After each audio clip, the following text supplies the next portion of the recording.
बुरा है, 10-10 सूर्य भगवान के ताप हो जाएंगे तो क्या हाल होगा। इसलिए महाराज टेंशन न को करो, नहीं करो।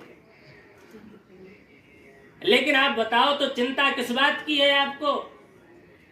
रावण ने कहा देखो भाई, मैं इतना प्रतापी राजा हूं, मैंने अभी अपने मस्तिष्क रेखा में पढ़ा कि मेरी मृत्यु साधारण मनुष्य के हाथों से होगी, इसीलिए मुझे चिंता है। मंत्रियों ने कहा महाराज इसके लिए चिंता मत करिए, उपाय करिए। रावण ने कहा कौन सा उपाय है भैया, तुम्ही लोग बताओ। मंत्रियों ने विचार करके कहा महाराज मनुष्य बनाने की आप फैक्ट्री ही बंद करवा दो, न मनुष्य रहेंगे और ना ही आपकी मृत्यु होगी।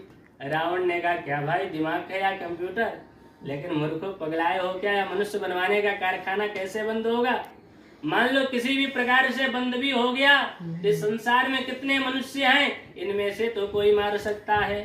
अब तो बात फंस गई कि मनुष्य बनवाने का कारखाना कैसे बंद किया जाए। फिर मंत्रियों ने विचार किया और विचार करके कहा महाराज एक उपाय है, मनुष्य बनवाने का कारखाना बंद हो सकता है। बोले कैसे। बोले महाराज मनुष्य धर्म से होते हैं, आप धर्म का विरोध करें, जब धर्म समाप्त हो जाएगा, जब कोई माता पिता का आदेश नहीं मानेगा, साधु पुरुषों का सेवा नहीं करेगा, तो मानव नहीं कहलाएगा, वह राक्षस कहलाएगा।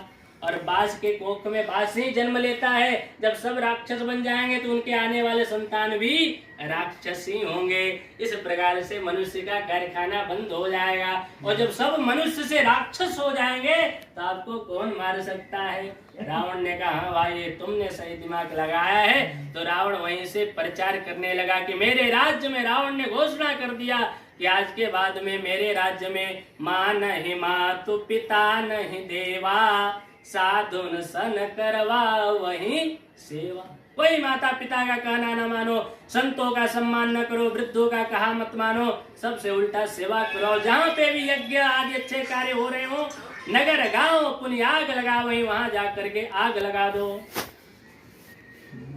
इस कथा को कैलाश के शिखर पे बैठ करके भोले बाबा पार्वती जी को सुना रहे हैं। भोलेनाथ ने पार्वती जी से कहा पार्वती जानती हो ऐसा जिसका भी आचरण हो उसको समझ लो वो रावण ही है, वो राक्षस ही है।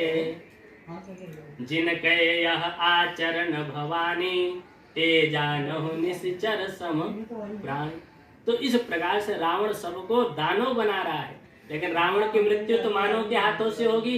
इसीलिए जब राम जी का प्राकट्य हुआ तो राम जी जिसका रावण विरोध कर रहा है वही हमारे राम जी करना प्रारंभ कर दिए। प्रातः काल उठ के रघुनाथा, माता पिता गुरु ना वही माता। अब हम लोग को विचार करना है